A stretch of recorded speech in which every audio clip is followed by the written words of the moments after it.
안녕하세요. 정량 목사입니다. 7월 31일 말씀 묵상 함께 하겠습니다. 예레미야 42장 1절에서 14절의 말씀입니다. 군 지휘관 요하난과 여사냐와 같은 남겨진 사람들을 이끌 지도자들은 자신들의 이 상황 속에서 어떻게 하는 것이 좋을지를 묻기 위해 예레미야를 찾아옵니다. 예언자 예레미야를 찾아온 것은 하나님의 선지자인 예레미야에게 하나님의 뜻을 묻기 위함입니다. 나라는 망했고 왕은 포로로 끌려갔고 나라의 지도 계층들은 대부분 다 끌려간 상황에서 남겨진 소수의 사람들은 그들의 운명을 하나님께 맡기고자 합니다. 어쩌면 이들은 자신들이 이러한 상황에 처한 것이 하나님의 심판임을 알고서 예레미야에게 묻고 있는지도 모릅니다. 예레미야에게 이들이 요청합니다. 하나님의 뜻을 알려주십시오. 하나님께서 말씀해 주시면 우리가 그 말씀에 순종하겠습니다. 그것이 좋은 응답이든지 나쁘든지 우리는 그 말씀대로 순종하겠습니다. 참 바람직한 자세입니다. 하나님께 뜻을 묻기에 앞서 이미 자기가 답을 내리고 그 답을 하나님께 구하는 것이 아니라 지금 이 쉽지 않은 상황 가운데 하나님이 답을 주시고 그 답에 좋든지 나쁘든지 그것에 순종하겠다라는 자세. 하나님의 백성에게 하나님이 바라시는 모습이기도 합니다. 예레미야는 이들의 이 진실한 모습 속에서 하나님께 요청합니다. 오늘 본문의 7절은 열흘이 지난 뒤에 라는 시간적 흐름을 이야기하고 있습니다. 하나님이 예레미야에게 바로 하나님의 뜻을 응답하실 수도 있는데 무슨 일인지 이 이스라엘 백성들의 간절한 간구, 이 긴급한 간구에 하나님은 열일이라는 시간 동안 뜸을 들이시고 그 이후에 응답하십니다. 하나님은 어떻게 응답하십니까? 모든 군 지휘관과 가장 낮은 사람부터 가장 높은 사람에게까지 지금 남겨진 모든 백성들을 하나님께서는 예레미야를 통해서 부르시고 그들에게 이렇게 말하라 하십니다.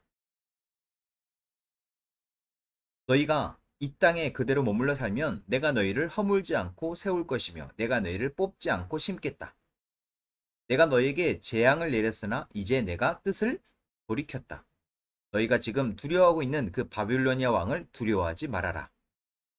내가 너희와 함께 있으면서 너희를 구원하여 주고 그의 손에서 너희를 건져내려고 하니 너희는 그를 두려워하지 말아라.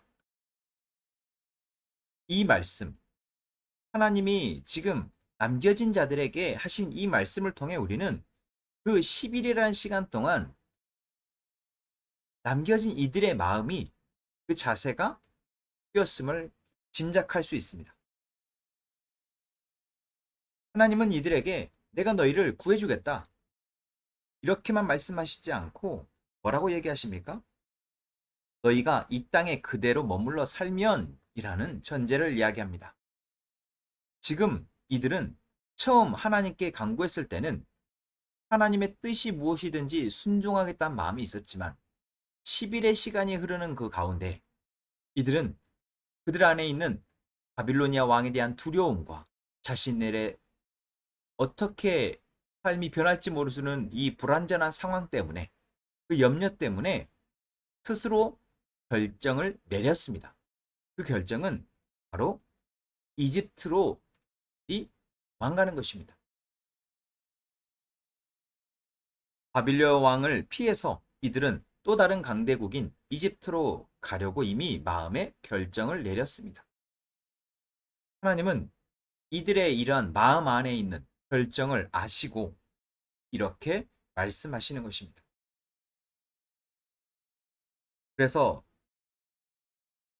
14절 말씀에 하나님은 이들에게 13절 말씀에 그대로 그런데도 너희가 나 주 너희 하나님의 말에 순종하지 않고 이 땅에 머물러 살지 않겠다는 것이냐? 그것만은 안 되겠다는 것이냐? 오직 이집트 땅으로 들어가야만 전쟁도 겪지 않고 나팔 소리도 듣지 않고 굶주리지도 않고 하겠다는 것이냐? 라고 하나님은 말씀하시죠. 오늘 우리가 이 남겨진 유다의 백성들의 모습을 보면서 우리가 하나님의 백성으로서 하나님의 자녀로서 삶을 살아갈 때 하나님의 뜻을 구하는 가장 바람직한 자세는 내가 뭔가를 결정하지 않고 하나님의 뜻을 구하는 것이다. 그것이 하나님이 기뻐하시고 그렇게 우리가 진실되게 하나님의 뜻에 따라 좌든 우든 하겠다라는 그러한 믿음의 순종의 자세를 하나님이 기뻐하심을 우리는 알게 됩니다. 그런데 우리가 연약한 인간이다 보니 상황이 급박해지고 하나님의 응답의 시간이 걸릴 때 우리는 그 염려와 근심이 우리의 선택을 결정하게 하고 그렇게 결정한 선택을 가지고 이제 우리의 삶의 방향을 결정해버린다라는 것을 또한 발견하게 됩니다.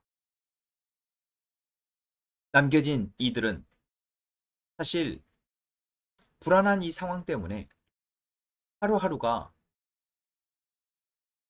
걱정과 염려로 힘들었을 것입니다. 그런 그들에게 하나님이 조금 더 빨리 응답하시거나 하나님이 이들이 두려워하고 염려하기 전에 예레미야를 통해서 이들을 인도하셨다면 어땠을까라는 생각도 들 정도입니다. 우리도 그렇죠. 우리가 무언가 잘못된 결정을 하기 전에 하나님이 앞서서 우리의 길을 인도해 주시면 참 좋겠다라는 생각을 할 때가 있습니다. 내가 조금 잘못 가려 하면은 좀 강력하게 하나님이 우리에게 말씀해 주시면 좋겠다라는 생각을 할 때도 있습니다. 그러나 하나님은 우리를 그렇게 훈련하시지 않습니다.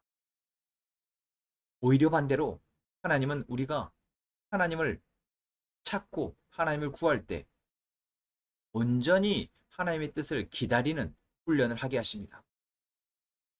어떠한 상황이 찾아오든 하나님의 뜻을 묻고 그 하나님의 뜻이 우리에게 들려질 때 그때 움직이는 훈련을 하게 하십니다. 왜 그렇습니까? 전적으로 우리가 하나님이 우리의 삶의 주인이심을 고백하기를 원하기 때문입니다.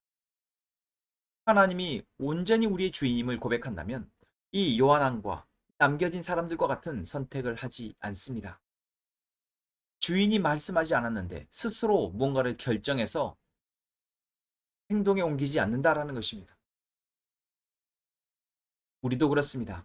우리가 하나님을 온전히 우리 삶의 주인으로 고백한다면 우리가 무엇을 결정하고 하기 전에 우리는 하나님이 말씀하시기를 기다려야 합니다. 하나님이 말씀하시면 그때 그 상황이 어떠하든 그때 움직이는 것이 바로 하나님의 백성들에게 하나님이 기대하시는 바입니다. 왜 그렇습니까? 그것이 바로 이 죄로 가득한 세상 속에서 죄인으로 살았던 우리가 이제 온전히 하나님의 백성, 하나님의 자녀로 살아가기 위해서 가장 필요한 훈련이기 때문에 그렇습니다. 오늘 우리는 우리의 마음에 하나님을 온전히 주인으로 모시며 하나님이 말씀하시는 대로 우리가 순종하는 그러한 훈련을 하게 됩니다. 오늘이 바로 그 하루입니다. 오늘 우리의 삶이, 우리의 상황이 어떠하든 하나님 우리의 주인이심을 고백하며 주인이 말씀하시는 것을 순종하는 저희가 되기를 소망합니다. 기도하겠습니다. 하나님 감사합니다. 하나님은 오늘 우리에게 하나님의 백성으로서 하나님의 자녀로서 우리의 삶이 사라지기 위해서 오늘도 우리를 훈련하심을 믿습니다. 우리는 하나님이 우리의 주인 되심을 자꾸만 잊어버리기도 하지만 하나님께서 우리의 주인 되심을 다시 우리가 발견하고 고백하며 이제 우리에게 주어진 이 하루를 하나님의 백성으로 하나님의 자녀로 살아가게 하여 주옵소서. 그렇게 하루하루 하나님의 주인됨을 우리가 고백하며 주인이신 하나님이 우리에게 살게 하시는 그 삶을 살아낼 수 있는 저희가 되게 하여 주옵소서. 예수님의 이름으로 기도합니다.